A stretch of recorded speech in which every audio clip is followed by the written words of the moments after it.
हाँ जी, good evening everyone. सो हमने last lectures में मेमोरी के बारे में समझा था और आज का जो हमारा टॉपिक है that is on information system life cycle, जिसे हम एसडीएलसी भी कहते हैं, सॉफ्टवेयर डेवलपमेंट लाइफ साइकिल या सिस्टम डेवलपमेंट लाइफ साइकिल। आज का टॉपिक हमारा ये रहने वाला है। So let's start with this topic which is called SDLC, system development life cycle.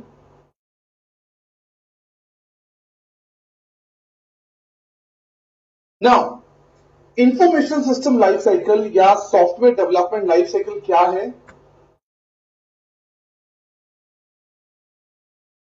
SDLC एक ऐसा तरीका है जिसके थ्रू हम एक सॉफ्टवेयर को डेवलप करते हैं। सॉफ्टवेयर डेवलपमेंट करने का ये हमारे पास फ्रेमवर्क है। ये एक ऐसा फ्रेमवर्क है जिसके थ्रू एक programmer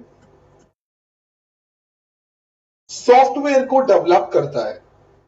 So what is SDLC? It is a life cycle. It is like a framework जिसका इस्तेमाल एक प्रोग्रामर करता है ताकि वो एक सॉफ्टवेयर को बना सके। ये सॉफ्टवेयर को बनाने का एक तरीका है। जब भी सॉफ्टवेयर बनाया जाता है, इन स्टेप्स को फॉलो किया जाता है।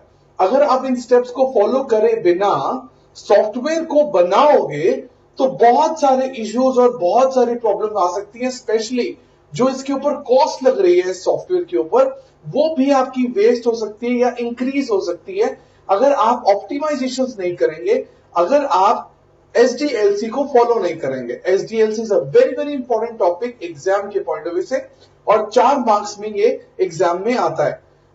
एसडीएलसी या किसी भी सॉफ्टवेयर बनाने की ये मेथोडोलॉजी है। What is methodology? It is a method for any process. और यहां पर कौन सा प्रोसेस है? यहां हमारे पास सॉफ्टवेयर डेवलपमेंट करने का एक प्रोसेस है जो हम डिस्कस कर रहे हैं आपका इस टॉपिक के अंदर। So what's the SDLC? It is commonly referred as SDLC, which is the methodology used to describe the process of building information system. Software बनाने का ये एक प्रोसेस है। It is a logical starting point or in the entire life cycle of a computerized system. It consists of steps. Total हमारे पास 5 steps हैं in this diagram. These are the phases for developing software. Software बनाने के ये कोई 5 phases हैं जिन्हें हमने study करना है आज। So let's start with the first phase which is called investigative phase. So our first phase is called as investigative phase. Now in this investigative phase we check the feasibility. Feasibility का मतलब होता है possibility. For example, let's talk about economic feasibility. Economic feasibility will talk about the cost. हमारा budget. जो software हम बनाने जा रहे हैं उसको बनाने से पहले हम इन्वेस्टिगेटिव फेज से शुरुआत करते हैं। इन्वेस्टिगेटिव फेज का मतलब है चेकिंग द फिजिबिलिटी। एग्जाम्पल, अगर मुझे इकोनॉमिक फिजिबिलिटी चेक करनी है, दैट मीन्स क्या ये जो सॉफ्टवेयर बनाने की कॉस्ट है वो मेरे बजट के अंदर आ रही है कि नहीं आ रही है। इसी तरीके से हमारे पास है टेक्निकल फिजिबिलिटी। क्या ये सॉफ्टवेयर बनाने के लिए जो टेक्नोलॉजी की हमें जरूरत है वो हमारे पास है कि नहीं है, ये हमारा इन्वेस्टिगेटिव फेज के अंदर चेक किया जाता है। So let's try to see this. This phase examine what is the problem and is it worth solving. We will be doing feasibility study. Very very important, underline it. Feasibility study number 1, we have technical feasibility. Do we have the technology? क्या हमारे पास ऐसी technology है जिसके through ये propose system हमारा बन सकता है? Economic feasibility. What is economic feasibility? if the proposed system is cost effective or not, or within our budget. Legal feasibility, क्या ये सॉफ्टवेयर किसी भी लीगल सिस्टम के साथ कॉन्फ्लिक्ट तो नहीं कर रहा? ऐसा ना हो कि कल को हमारा सॉफ्टवेयर तैयार हो जाए और सॉफ्टवेयर तैयार होने के बाद हमें मालूम पड़े कि ये आईटी लॉ के अगेंस्ट था. It was just again IT law. What is IT law? Just checking CIA, confidentiality, integrity और अवेलेबिलिटी ऑफ डेटा, या यूजर की जो प्रिवेसी होती है, प्रिवेसी, वो भी हमारे लीगल इश्यूज के अंदर आती है. क्या ये सॉफ्टवेयर कोई लीगल इश्यूज तो नहीं क्रिएट कर रहा? Operational feasibility, just to check whether we have skills or we have employees who have skills for the development of this kind of software. And schedule feasibility, we need to check the time period.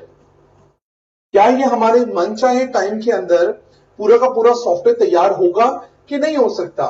This is what we check here in the feasibility part. So just go through the feasibility. Feasibility का मतलब है practically it is possible, it is worth solving this problem or not. And we have total 5 feasibilities. First is called technical feasibility, economic feasibility, talk about costing, legal feasibility, talk about IT law, operational feasibility, that we have skills or not, and last is schedule feasibility, that this software will be made in the given time frame or not. Second is called system analysis. What is system analysis? लिख सकते हैं side पर. It is called gathering information and then do analysis. Gathering information and then do analysis. When you do analysis, you find the real problem statement. So what second phase will do? Second phase will talk about system analysis. आप किसी भी software को बनाने से पहले analysis करते हो. देखिए, we have number 2, system analysis. What do you do in system analysis? You basically gather information and then you do analysis, and when you do analysis, then you get to know, when you do analysis part, then you get to know the real problem statement. Get to know the real problem statement. And you gather information from the users, which you call it as end users, or you can call it as employees of the company. You gather the information from employees of the company. And there are basically many ways of gathering information. For example, you can conduct a survey in the organization. You can take interview. You can take the interview of the people working in your organization so that you can gather a lot of information. You can gather a lot of information. And then you do the analysis part to find out the real problem. And this is called system analysis. So let's study this. This phase examines what must the information system do to solve the problem. You will gather the detail, gathering, and then you do the analysis. Okay, then how can you gather the information? You can gather the information through interviewing the staff. At different level, from the end user to senior management, you interview them. Interview करने से आपको बहुत सारी information पता चलती है about the existing problem. Company में जो एग्जिस्टिंग प्रॉब्लम्स हैं उनके बारे में आपको मालूम पड़ता है जब आप इंफॉर्मेशन गैदर करते हो. Examine the current business. Now how can you examine the current business? It can be done through system documentation. कोई डॉक्यूमेंटेशन पड़ी है, कोई आउटपुट पड़ी है, including the current order document. हमारे कंप्यूटर के सिस्टम और प्रोसीजर्स क्या है, रिपोर्ट्स पड़ी है. Basically this examine the current business is just like performing the SWOT analysis. Performing the SWOT analysis on the system which is existing. Existing system के ऊपर SWOT analysis करना. Sending out questionnaires, it is just like having the survey. सर्वे करना. Anonymous survey भी होते हैं हमारे पास. Observation of current procedures. When you observe your current procedures, when you observe the current procedures, then you find out the bottlenecks. Bottlenecks क्या होती हैं? What is bottleneck?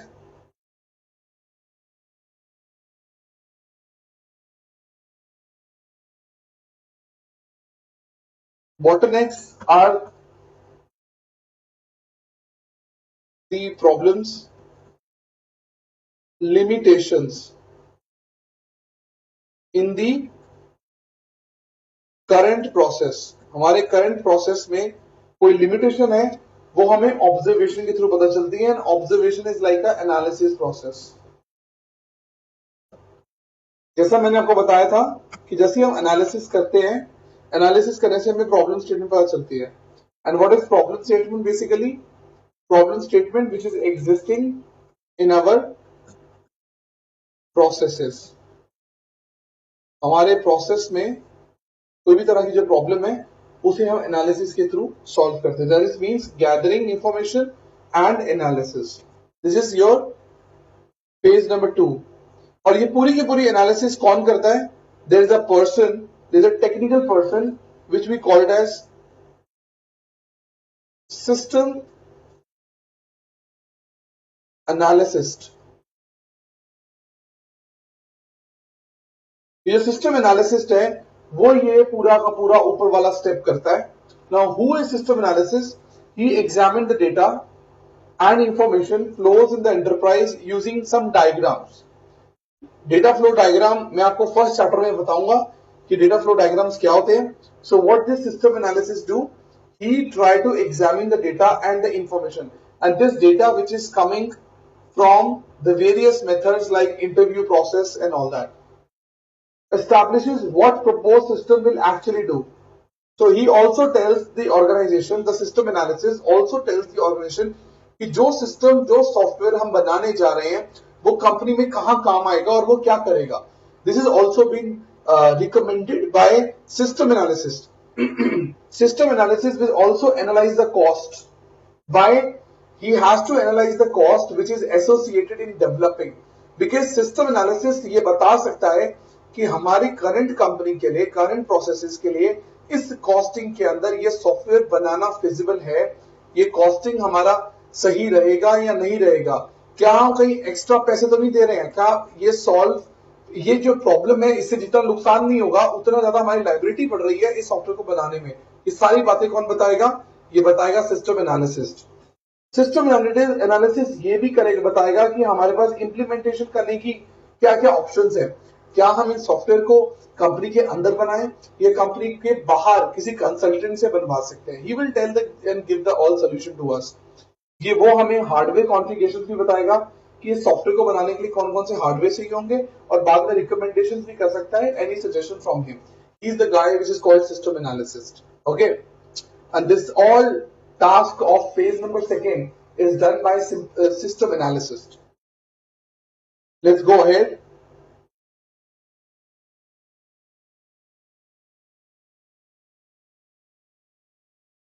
Next one we have is called system designing. Now what is system designing? System designing is finding the potential solution for given problem. Okay, finding the technical, finding the solution. Now look at it. Our third phase is design phase. Look at it. System design.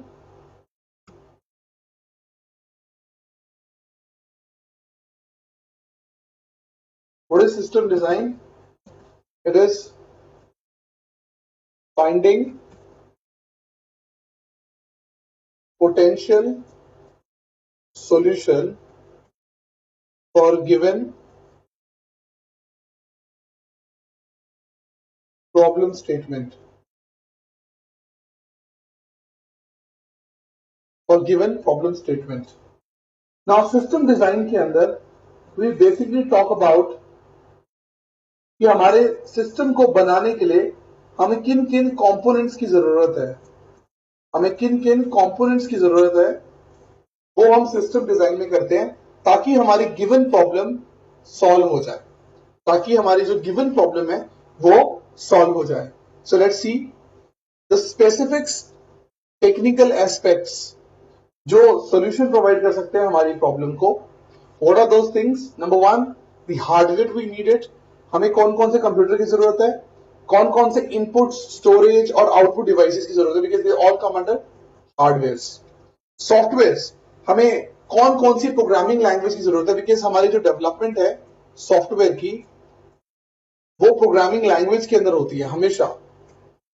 जैसे सी चाहिए या C plus plus में हमारा software बनेगा, इसके बारे में हम लिस्ट आउट करेंगे. फिर हमारा आउटपुट कैसे होगा? देखो, आउटपुट करने के बहुत सारे तरीके होते हैं. जैसे जैसे मुझे आउटपुट निकालना है, आउटपुट हम स्क्रीन के ऊपर डिस्प्ले भी कर सकते हैं. आउटपुट हमारी रिपोर्ट्स के फॉर्म में भी निकल सकती है, जैसे प्रिंट आउट्स. इमेजिन करो हमारी कंपनी के अंदर हम बायोमेट्रिक्स लगाना चाह रहे हैं. बायोमेट्रिक्स बिकॉज हमारी प्रॉब्लम है. प्रॉब्लम यह है कि हमारी कंपनी के अंदर अटेंडेंस का बहुत बड़ा इशू है. हमारी कंपनी में हम एक सिनेरियो ले रहा हूं मैं आपके लिए ताकि आपको और क्लियर हो जाए. सपोज करो हमारी कंपनी के अंदर एक अटेंडेंस का बहुत बड़ा इशू चल रहा है कि जो अटेंडेंस है वो ढंग से लग नहीं रही है. बाहर एक गेट कीपर बैठा हुआ है और गेट कीपर के हाथ में एक रजिस्टर है. रजिस्टर में अटेंडेंस लगती है और एम्प्लॉइज आते हैं, फ्लूट लगाते हैं, कई बार मैनुअल इंटरवेंशंस होती हैं, फ्रॉड्स होते हैं, गप्पलेबाजी होती है, और उस रजिस्टर के अंदर जो अटेंडेंस है उसके हिसाब से सैलरी मिलती है. और सभी एम्प्लॉइज नाखुश हैं कि उनकी salary up to the mark नहीं है. किसी को ज्यादा मिल रही है, किसी को कम सैलरी मिल रही है, विच इज नॉट एक्यूरेट.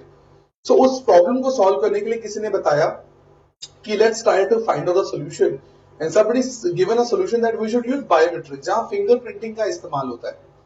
सो जो फिंगरप्रिंटिंग का इस्तेमाल होगा उसके लिए हमें हार्डवेयर कौन से चाहिए होंगे, उनके बारे की लिस्ट बनेगी. हमें सॉफ्टवेयर कौन सा चाहिए होगा जो इस फिंगरप्रिंटिंग मैकेनिज्म को चलाएगा. हमें इनपुटिंग कैसे होगी, इनपुट या आउटपुट कैसे होगा. आउटपुट में क्या स्क्रीन पे डिस्प्ले होगा? फॉर एग्जांपल मैं अटेंडेंस चेक करना चाहता हूं कितने लोग आए हैं, क्या स्क्रीन पे डिस्प्ले कर देगा या उस मशीन से एक प्रिंट आउट निकलेगा जो बताएगा आज टोटल कितनी अटेंडेंस है. That will be the output.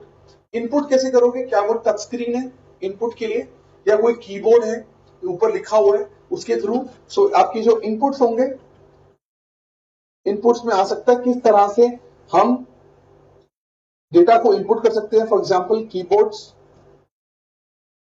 You can have touch screens and so many other ways.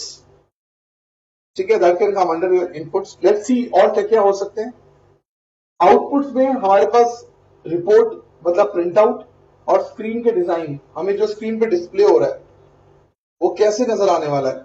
Input हम कैसे करने वाले हैं? क्या हम स्कैनर के इस्तेमाल से डॉक्यूमेंट को इनपुट करने वाले हैं? Screen layout, that is touch screen. Input करने के लिए टच स्क्रीन होगी हमारे पास. वैलिडेशन प्रोसीजर्स होते हैं आईडी एंड पासवर्ड. इनपुट करते हुए क्या हमें आईडी एंड पासवर्ड डालना पड़ेगा ना. User interface, that is called GUI. Graphically हमारा जो फ्रंट एंड है, this is called front end. हमारा फ्रंट एंड कैसे नजर आएगा, किस तरीके से एक यूजर इंटरेक्ट कर सकता है मशीन के साथ. टेस्ट प्लान इसलिए बनाया जाता है कि एक बार जब सॉफ्टवेयर बन जाएगा तो हम इसी टेस्टिंग कैसे करेंगे, वो भी इसका सोल्यूशन हमें निकालना पड़ेगा. कन्वर्जन प्लान, नाउ हो सकता है कंपनी में ऑलरेडी एक प्रोसेस चल रहा है, हमारे पास जैसे रजिस्टर का प्रोसेस, ऑलरेडी अटेंडेंस का एक एग्जिस्टिंग प्रोसेस है. हम रजिस्टर को छोड़कर टेक्नोलॉजी के थ्रू अटेंडेंस में कैसे कन्वर्ट करेंगे, वो कन्वर्जन प्लान भी हमारा यहां लिखा होगा. तो कन्वर्जन प्लान, नए सिस्टम को हम अपने पुराने सिस्टम के साथ कैसे रिप्लेस करने वाले, वो भी इसमें लिखा होगा. Next is documentation. Documentation is very important. जो भी आप एक्टिविटी कर रहे हो, जो भी आप इंप्लीमेंटेशन करोगे, उसकी डॉक्यूमेंटेशन किस फॉर्मेट में करोगे? क्या वो पीडीएफ फॉर्मेट होगा, राइट? और उस डॉक्यूमेंट में क्या क्या लिखा होगा, और वो document it can also be acting as a manual. Later on उसको मैनुअल की तरह भी यूज कर सकते हैं. तो डॉक्यूमेंटेशन कैसी होगी हमारी, किस फॉर्मेट में होगी, कितने पेजेस होंगे उस डॉक्यूमेंट के, उस डॉक्यूमेंट में नंबर ऑफ पेपर्स कौन से होंगे, that will be mention here in this solution. अभी तक हमने काम करना शुरू नहीं किया, अभी तक हमने सॉफ्टवेयर बनाना शुरू नहीं किया. अभी तक सिर्फ हमने एक तरह से उसका सोल्यूशन निकाला है. एक तरह से हम सिर्फ लिख रहे हैं और सोच रहे हैं कि हम इन सारी चीजों के बारे में सोल्यूशन कैसे निकालें ताकि हमारा जो सॉफ्टवेयर है वो हमारी नीड्स एंड रिक्वायरमेंट के हिसाब से अच्छे से बन जाए. Next phase we have is called to be system implementation phase. Now, this phase is the actual implementation, actual work we need to do. So we have system implementation. So what do we have in implementation? This is the actual action, the work, practical work we need to do. That is the actual development of your software. ये actual development है आपके software. This is called implementation. तो यहां पर जो भी आपने list बनाई थी हार्डवेयर की, सॉफ्टवेयर की, वट एवर जो लिस्ट आपने बनाई थी, वो सारे की सारी चीजें आपने एक्वायर कर ली हैं. पिछले फेज में जो भी चीजों के बारे में आपने डिस्कस किया था, पेपर पेन पे लिखी थी कि क्या क्या चीजें हमें चाहिए इस सॉफ्टवेयर को बनाने के लिए, इंप्लीमेंटेशन फेज में वो सारी की सारी चीजें आपने एक्वायर कर ली हैं, आपने खरीद ली हैं, आपने मंगवा ली हैं ताकि आप डेवलपमेंट को शुरू कर सको. इंप्लीमेंटेशन पार्ट के अंदर ज्यादातर कोडिंग होती है आपकी. कोडिंग क्या होती है? It is just like a programming language. Programming language का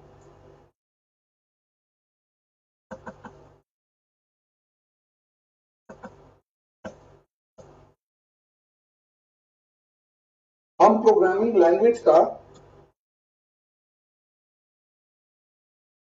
लैंग्वेज का इस्तेमाल करते हैं ताकि हम कोडिंग लिख सकें. इस कोडिंग से ही तो सॉफ्टवेयर तैयार होता है. कोडिंग इज लाइक बहुत बड़े पेज के ऊपर लिखना बहुत सारा, और एक इंस्ट्रक्शन कमांड के थ्रू उसे लिखना, एक प्रोग्राम तैयार करना, और फिर प्रोग्राम को कंबाइन कर देंगे तो एक सॉफ्टवेयर तैयार होगा. सो इस पूरे फेज के अंदर हम कोडिंग लिखते हैं और इंप्लीमेंटेशन करते हैं. सॉफ्टवेयर बन जाता है. सॉफ्टवेयर बनने के बाद not only you develop in this phase, not only you develop the software, but also you either install the new software, जो नया सॉफ्टवेयर बना है, या तो आप उसे इंस्टॉल करते हो या आप कन्वर्जन करते हो ओल्ड को न्यू में. तो दो काम होते हैं आपके पास यहां पर. वो दो काम क्या होते हैं? या तो आप नए सॉफ्टवेयर को इंस्टॉल करते हो या आप कन्वर्जन करते हो, पुराने से नए के अंदर आप जाते हो. ये दो काम आपके यहां पर होते हैं, एक डेवलपमेंट और दूसरा इंस्टॉलेशन या कन्वर्जन. इस इंप्लीमेंटेशन फेज में किया जाता है. दोबारा देख लीजिए, we are talking about system implementation. इसमें एक्चुअल वर्क किया जाता है, प्रैक्टिकली डेवलपमेंट ऑफ सॉफ्टवेयर किया जाता है. इसमें जो हमने लिस्ट बनाई थी पिछले फेज के अंदर, उन सारी चीजों को एक्वायर कर लिया जाता है ताकि आप डेवलपमेंट शुरू कर सकें. मेन काम इसमें कोडिंग का होता है. इस कोडिंग के थ्रू या प्रोग्रामिंग लैंग्वेज के थ्रू हम प्रोग्रामिंग कोडिंग करते हैं जिसकी वजह से हमारा सॉफ्टवेयर बनता है. इसमें दो मेन काम किए जाते हैं. एक हम सॉफ्टवेयर की डेवलपमेंट करते हैं, और जो दूसरा काम है, या तो हम एक नए सॉफ्टवेयर को इंस्टॉल करेंगे या किसी पुराने सॉफ्टवेयर को रिप्लेस करके कन्वर्जन करेंगे उससे नए सॉफ्टवेयर के अंदर. ये काम आपके इस फेज में किए जाते हैं. So let's discuss this. This is called system implementation phase. This phase examine that how will the solution will be put into effect.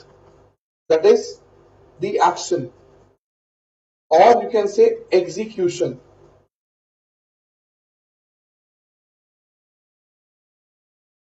Execution. इस फेज में क्या होगा? Coding and testing. कोडिंग मैंने बताया, coding can be done through programming languages. And why testing? Testing is important so that you can find out the changes also. That is why you do testing. Acquisition of the hardware and software given in your previous phase.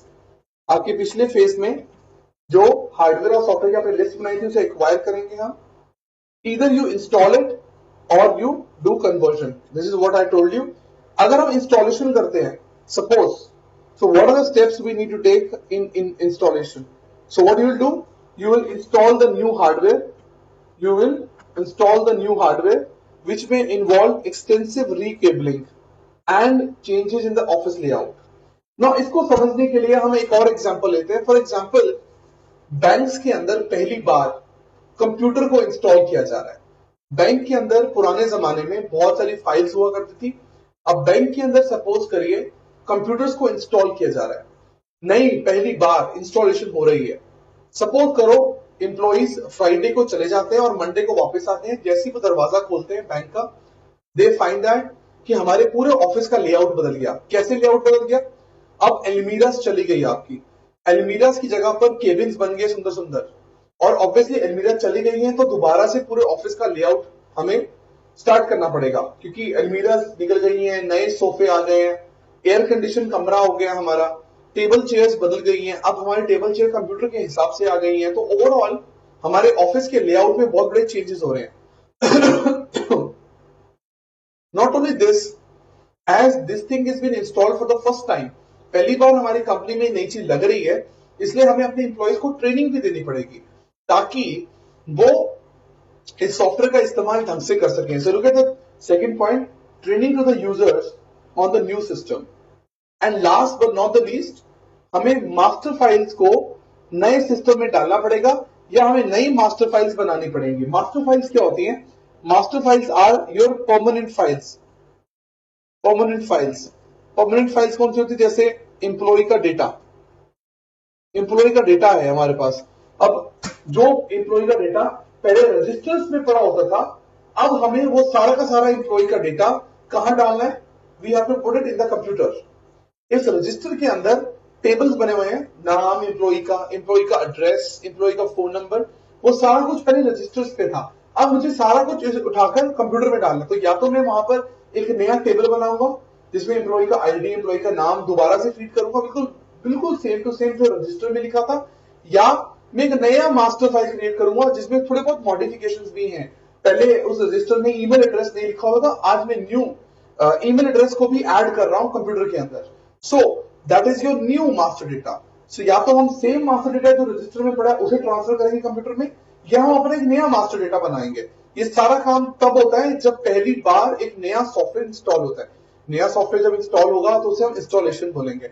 अगर पुराने system को हम replace कर रहे हैं और नए system में ला रहे हैं, उसे इंस्टॉलेशन नहीं बोलेंगे, उसे क्या बोलेंगे? हम उसे बोलेंगे conversion, which is the second thing, that is called conversion.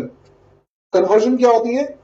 Conversion होती है जब आप ओल्ड सिस्टम से नए सिस्टम की तरफ जाते हो, उसे बोलते हैं कन्वर्जन. अब हमारी कन्वर्जन कितनी तरह की हो सकती है? ध्यान से देखिएगा. फर्स्ट है direct change over. Direct change over का मतलब होता है कि सपोज फ्राइडे को बैंक वाले चले गए और मंडे को आए, देखा नए सिस्टम्स पड़े थे. It is called direct change over. You didn't take much time, रात में आपने बड़े बड़े चेंजेस कर दिए, कन्वर्जन कर दिए टेक्नोलॉजी को लेकर. That is called direct change over. Direct change over क्या होता है? The user stop using the old system. एकदम से पुराना सिस्टम बंद कर देते हो ऑन दैट पर्टिकुलर डे. जैसे फ्राइडे को मैंने अपना कंप्यूटर सिस्टम बंद कर दिया पुराना यूज करना, और जब मंडे को आया तो I started using the new system. ठीक है, तो मुझे एकदम से चेंज ओवर मिला, which is called direct change over. Parallel conversion क्या होती है? कि साथ साथ पुराना सिस्टम भी चल रहा है और साथ साथ नया सिस्टम भी चल रहा है, और जब मैं यूज टू हो जाऊंगा नए सिस्टम के साथ तो मैं पुराना सिस्टम बंद कर दूंगा, मगर मेरे दोनों सिस्टम एक साथ चल रहे हैं. सो आपका ओल्ड सिस्टम कंटिन्यूस, आपका पुराना सिस्टम चल रहा है along side with the new system, तो हम इसे पैरेलल कन्वर्जन कहते हैं. दोबारा देखिए, डायरेक्ट चेंज ओवर वो है जब आप एकदम से एक दिन डिसाइड करते हो कि मुझे ये सिस्टम बंद करना, और एकदम से आप नया सिस्टम चालू कर लेते हो. और पैरेलल कन्वर्जन क्या है? जब पुराना सिस्टम भी चल रहा है, नया सिस्टम भी चल रहा है, आप दोनों सिस्टम को पैरेलली चला रहे हो. That is called parallel conversion. आगे बढ़ता हूं। Phase conversion. फेज कन्वर्जन होता है कि जैसे फॉर एग्जांपल ये पूरा का पूरा ऑफिस है, मैं इसमें चेंजेस करना चाहता हूं, मगर मैं फेज बाय फेज चेंज कर रहा हूं। जैसे फाइनेंस डिपार्टमेंट को मैंने पहले कहा कि फाइनेंस डिपार्टमेंट मेरे लिए बहुत इंपॉर्टेंट है, तो पहले फाइनेंस डिपार्टमेंट में चेंजेस लाओ, फिर धीरे धीरे धीरे धीरे मैं मैन्युफैक्चरिंग डिपार्टमेंट में भी चेंजेस लेकर आ रहा हूं, फिर धीरे धीरे धीरे मैं एचआर डिपार्टमेंट में चेंजेस लेकर आ रहा हूं, फिर धीरे धीरे मैं आईटी डिपार्टमेंट में चेंज ला रहा हूं। ऐसे करते करते करते मैं पूरे ऑफिस को फेज वाइज कन्वर्ट करता जा रहा हूं। करवाना मैंने सारा ऑफिस है, मगर मैं फेज वाइज कन्वर्जन कर रहा हूं, that is called phase conversion. ठीक है, जहां पर लार्ज सिस्टम को ब्रेक डाउन कर दिया जाता है छोटे छोटे मॉड्यूल्स के अंदर और सेपरेटली उन्हें कन्वर्ट किया जाता है। And last one is called pilot conversion. Pilot conversion का मतलब होता है जैसे हम लोग कहते नहीं कि भैया पहले हम एक करवा के देखेंगे, अगर अच्छा लगेगा तो और करवाएंगे। सो पायलट कन्वर्जन में it is like a prototype, testing type, कि पहले मैं एक करवाऊंगा और उसके पहला एक पोर्शन को मैं कन्वर्ट कर दो, अगर हमें अच्छा लगेगा तो हम बाकी पोर्शन को भी कन्वर्ट करवाएंगे। Now you must be confuse between phase conversion and pilot conversion. Phase conversion में क्या होता है कि आपको करवाना सारा है और आपने सारे का ठेका दे दिया हुआ है, मगर आप करवा रहे हो धीरे धीरे, फेज बाय फेज, कमरा बाय कमरा। बट पायलट में तो पक्का ही है ना कि पहले एक ही लगाओ, हमें पूरा नहीं करवाना। पायलट में कहता है पहले एक ही लगाओ, मुझे पूरा नहीं करवाना कन्वर्जन। सो पहले एक सिस्टम को कन्वर्ट करो, let me see the changes, let me see the improvement, and then मैं सोचूंगा कि मुझे आगे करवाना है कि नहीं करवाना। That is called pilot conversion. Okay, trial basis. Last we have is called system maintenance. Now system maintenance and review is like a testing the implementation। जो भी हमने implementation किया था उसकी टेस्टिंग करना। अब टेस्टिंग करना क्यों जरूरी है? टेस्टिंग करना इसलिए जरूरी है क्योंकि जब हम टेस्टिंग करते हैं उससे हमें एक बेनिफिट मिलता है कि हम रिव्यू करते हैं अपने सिस्टम के अंदर, कोई लूप होल्स, कोई बॉटलनेक्स तो नहीं है हमारे सिस्टम के अंदर। अगर हमें लूप होल्स या बॉटलनेक्स मिलती हैं तो हम चेंजेस करते हैं, which are like minor changes. Minor changes में हमारे प्रोग्राम के अंदर क्या होती हैं? अमेंडमेंट्स या एडजस्टमेंट जिसे आप कह सकते हो। और एक चेंजेस होती है हमारी, एक हमारी चेंजेस होती है जो होती है मेजर चेंजेस। मेजर चेंजेस में हम नया प्रोग्राम बनाते हैं। एग्जिस्टिंग प्रोग्राम में कोई चेंजेस नहीं होती है, उल्टा हम नया प्रोग्राम बनाते हैं। माइनर चेंजेस में कम टाइम लगता है और मेजर चेंजेस में ज्यादा टाइम लगता है। दोबारा देख लीजिए, जब हम टेस्टिंग करते हैं तो हमें कुछ एरर्स, कुछ प्रॉब्लम्स मालूम पड़ती हैं, फिर उसके हिसाब से हम चेंजेस करते हैं। जब हम चेंजेस करते हैं तो चेंजेस माइनर चेंजेस भी हो सकते हैं, मेजर चेंजेस भी हो सकते हैं।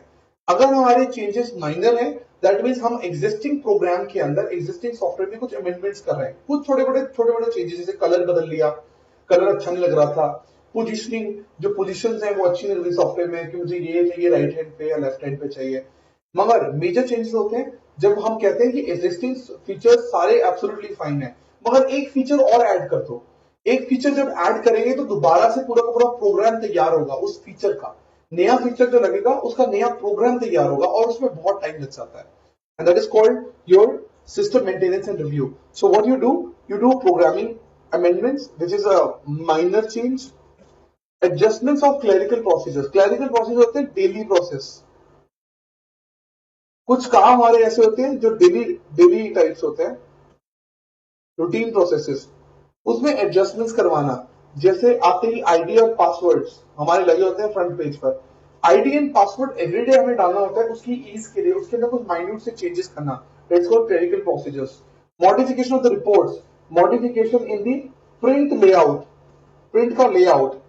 कई बार क्या होता है कि जब हम प्रिंट करने लगते हैं ना तो आसपास जो फ्रेम होता है ना, कई बार आपने देखा होगा कि आपने एक्सेल का जब प्रिंट आउट लिया तो उसकी जो बाउंड्रीज होती हैं आसपास, वो हमारी एडजस्ट नहीं होती है, प्रिंट आउट के अंदर कट जाती है, साइड वाइज कट जाती है, लेफ्ट साइड कट जाती है, राइट साइड कट जाती है, तो हमारे प्रिंट आउट की एडजस्टमेंट में ना हमेशा प्रॉब्लम रहती है। तो मॉडिफिकेशन ऑफ द रिपोर्ट्स मतलब प्रिंट आउट किस तरह हमारा निकल रहा है, प्रिंट आउट हमारा किस फॉर्मेट में निकलने वाला है, साइड में मार्जिन होने वाले हैं और मार्जिन कैसे फिट होंगे, उसमें भी कई बार चेंजेस करनी पड़ती है हमें, और that is called modification of the reports. and request with a new program which is called major changes. As I told you, it is called major change. Now maintenance के कुछ objectives होते हैं हमारे पास. So let's see what are the objectives we have in the maintenance. First one is called perfective maintenance. Perfective maintenance का मतलब होता है कि हमारे existing software में कोई problem नहीं है, बिल्कुल सारा कुछ बहुत अच्छा चल रहा है, बट फिर भी हम इंप्रूवमेंट करना चाहते हैं, फिर भी थोड़ी बहुत ही कसर बची हुई है. सो परफेक्टिव मेंटेनेंस का मतलब है कि हमारा सॉफ्टवेयर बिल्कुल फाइन है, मगर थोड़ी बहुत ही कसर है उसके अंदर, थोड़ा बहुत स्कोप है ताकि हमारा सॉफ्टवेयर परफेक्ट बन जाए. अभी हमारा सॉफ्टवेयर बहुत अच्छा चल रहा है, बट हम अपने सॉफ्टवेयर को बिल्कुल परफेक्ट बनाना चाहते हैं. तब हम जो मेंटेनेंस करते हैं उसे बोलते हैं परफेक्टिव मेंटेनेंस. अडैप्टिव मेंटेनेंस वो होती है, अडैप्टिव मेंटेनेंस विद टाइम हमारे एनवायरमेंट में चेंजेस आ जाते हैं, एनवायरमेंट में ना चेंजेस आते हैं, और उस चेंजेस के हिसाब से सॉफ्टवेयर को मॉडिफाई करना. सपोज करो आपने जो सॉफ्टवेयर बनाया था, सपोज एक बिलिंग सॉफ्टवेयर बनाया था, और बिलिंग सॉफ्टवेयर पिछले साल नवंबर में शुरू हुआ था बनना, और बनते बनते उसे एक साल हो गया. अब इस साल नवंबर में वो खत्म हो जाएगा. जैसे वो आप सॉफ्टवेयर लॉन्च करोगे, सॉफ्टवेयर बहुत अच्छा चल रहा है, ठीक चल रहा है, सपोज जीएसटी हमारा पास हो जाता है और हमारे टैक्सेस में चेंजेस आते हैं, तो आप क्या करोगे, उस सॉफ्टवेयर में चेंजेस चाहोगे. तो वो चेंजेस कौन सी है, अडैप्टिव मेंटेनेंस. अडैप्टिव का मतलब हमारे आसपास का जो एनवायरनमेंट है वो बदल रहा है, उसके हिसाब से हम सॉफ्टवेयर में चेंजेस कर रहे हैं, that is called adaptive maintenance. और लास्ट है करेक्टिव मेंटेनेंस. करेक्टिव मेंटेनेंस तब आती है जब हमारे सॉफ्टवेयर में एरर आ जाता है, और एरर को ठीक करना एक करेक्टिव मेंटेनेंस है. हमारे विद टाइम सॉफ्टवेयर में एरर्स आ रही है, उन सॉफ्टवेयर के अंदर से एरर को निकाल देना और उसे करेक्ट करके ट्रबल शूट करना, उसे डायग्नोस करना, उसे कहते हैं करेक्टिव मेंटेनेंस. तो हमारी मेंटेनेंस तीन तरह की है, याद रखिएगा. First is called perfective maintenance, जब हमारे सॉफ्टवेयर में कोई इशू नहीं है, सिर्फ एक चीज है कि हम सॉफ्टवेयर के अंदर थोड़ी बहुत कोई कसर बची हुई है और वो हमसे परफेक्ट बनाना चाहते हैं. Second adaptive maintenance. Adaptive maintenance कहती है कि हमारे एनवायरनमेंट के अंदर जो चेंजेस आ रहे हैं उसके हिसाब से सॉफ्टवेयर को बदलते रहना. और थर्ड है हमारा करेक्टिव मेंटेनेंस. अगर हमारे पास सॉफ्टवेयर में कोई इशू आ रहा है, कोई एरर आ रहा है, और उस एरर को रेक्टिफाई करना, ट्रबल शूट करना, डायग्नोस करना, वो हमारा आएगा करेक्टिव मेंटेनेंस के अंदर. सो ये तीन चीजें आपके पास है, परफेक्टिव मेंटेनेंस, एडेप्टिव और करेक्टिव मेंटेनेंस. तो ये थे आपके 5 फेजेस. इन पांचों फेजेस को अच्छे से एक बार देख लीजिए. If you find any trouble in these phases, then ask me the doubts you have. Check out these all phases. मैं दोबारा से इन फेजेस के बारे में एक रिव्यू दे देता हूं आपको. पहला फेज हमारा है सिस्टम इन्वेस्टिगेशन. इसमें हम फिजिबिलिटीज चेक करते हैं, पॉसिबिलिटीज चेक करते हैं. इसमें technical feasibility, economic feasibility, costing, legal feasibility जैसी चीजें आती हैं. सेकेंड हमारे पास है सिस्टम एनालिसिस. हम इसमें इंफॉर्मेशन गैदर करते हैं और उसके बाद एनालिसिस करते हैं. जब हम सिस्टम को गैदर करते हैं, चीजों को गैदर करते हैं, उसके बहुत सारे तरीके, जैसे इंटरव्यू लेना, सर्वे कंडक्ट करना और ऑब्जर्वेशंस करना करंट प्रोसेसेस के. इससे जो इंफॉर्मेशन मिलेगी उसकी एनालिसिस करेंगे. एनालिसिस करने से हमें प्रॉब्लम स्टेटमेंट के बारे में मालूम पड़ता है. थर्ड फेज हमारे पास है सिस्टम डिजाइन. सिस्टम डिजाइन में हम अपनी प्रॉब्लम स्टेटमेंट की पोटेंशियल सोल्यूशन निकालते हैं, और सोल्यूशन निकालने के लिए हम बहुत सारी बातों को लिखते हैं और सोचते हैं उसके बारे में, जैसे हार्डवेयर कैसा होगा, हमारा सॉफ्टवेयर कैसा होगा, हमारी आउटपुट कैसी होगी, हमारी इनपुट कैसी होगी, हमारा यूजर इंटरफेस कैसा होगा, टेस्ट प्लान एंड एक्सेट्रा. ये सारी बातें हमारे डिजाइन में की जाती हैं. And then we have implementation. Implementation में क्या होता है, it is the real action और एग्जीक्यूशन यू डू. इसमें हम कोडिंग के बारे में बात करते हैं, टेस्टिंग के बारे में बात करते हैं. हमने जो हार्डवेयर और सॉफ्टवेयर पिछले फेज में जो हमने बात की थी उनको हम एक्वायर करते हैं, और इसमें दो काम होते हैं, या तो इंस्टॉलेशन होती है या कन्वर्जन होती है. Check it out. देखिए मैंने यहाँ पे भी लिखा हुआ है कि इसके अंदर दो चीजें होती हैं, एक सॉफ्टवेयर डेवलप करते हैं, या इंस्टॉलेशन होगी या कन्वर्जन होगा. इंस्टॉलेशन का मतलब है नया सॉफ्टवेयर इंस्टॉल हो रहा है, और कन्वर्जन का मतलब है हम पुराने सॉफ्टवेयर से नए सॉफ्टवेयर में जा रहे हैं. जब हम नई चीज को इंस्टॉल करते हैं तो ऑफिस का लेआउट बदलता है, वायरिंग बदलती है सारी की सारी, और हम अपने यूजर्स को ट्रेनिंग देते हैं ताकि वो न्यू सॉफ्टवेयर के ऊपर बैठ के अपना काम कर सके. फिर हम कई बार मास्टर फाइल्स को कन्वर्ट करते हैं न्यू मास्टर फाइल्स के अंदर भी. और जब कन्वर्जन की बात आती है, जब हम पुराने सिस्टम से नए सिस्टम में आते हैं, तो बहुत सारी चीजें होती हैं कंपनी के अंदर. एक one of the type of conversion for direct change over, जिसमें एक रात में हम डिसाइड करते हैं कि फ्राइडे को हम पुराना सिस्टम यूज करना बंद करेंगे, मंडे को आकर हम नया सिस्टम शुरू करेंगे, direct change over. Parallel conversion का मतलब था पुराना और नया दोनों चल रहा है। उसके बाद फेज कन्वर्जन है हमारे पास। फेज कन्वर्जन है कि हमने करवाना सारा है कन्वर्जन, बट हम धीरे धीरे एक एक करके फेज बाय फेज कन्वर्जन कर रहे हैं, प्रायोरिटी वाइज कन्वर्जन कर रहे हैं। Last is pilot conversion. Pilot conversion का मतलब होता है कि हमारे पास सिर्फ एक ही हिस्सा, कंपनी का एक ही हिस्से को हम कन्वर्ट करवा रहे हैं just to test and check कि हमें क्या फीडबैक मिलता है या क्या चेंजेस होती हैं। And the last is called system maintenance and review. इसके अंदर हमारे पास मेजर चेंजेस और माइनर चेंजेस दोनों को रिव्यू किया जाता है।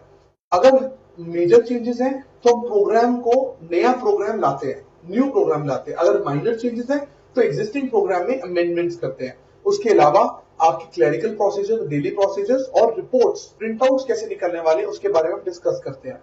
मेंटेनेंस करने के 3 तरीके हैं। परफेक्टिव मेंटेनेंस, जब हमारा सिस्टम बहुत अच्छे से चल रहा है बट फिर भी थोड़ी बहुत हमारे पास कसर है और हम परफेक्ट बनाना चाहते हैं अपने सॉफ्टवेयर को। एडेप्टिव मेंटेनेंस, हम डायनेमिक एनवायरनमेंट के हिसाब से चेंजेस ला रहे हैं हमारे सिस्टम के अंदर। और last is corrective maintenance. Corrective maintenance में हम एरर्स को डिटेक्ट करते हैं और सोल्यूशन निकालते हैं, डायग्नोस करते हैं, ट्रबल शूटिंग करते हैं। इसको अच्छे से पढ़िएगा एसडीएलसी को। SDLC is one of the most important question in this chapter. So कोशिश करिए कि आप इसे अच्छे से पढ़ें और अच्छे से पढ़ने के बाद इसकी अच्छे से लिख लिख कर प्रैक्टिस करें। कोई भी लाइन में कोई भी कंफ्यूजन है, कोई भी प्रॉब्लम है, so please come to me and I will definitely try to help you out in that. So thank you so much आज के लेक्चर के लिए। आप अच्छे से पढ़ाई करिए and come back to me any time. Thank you so much for this lecture. Bye bye.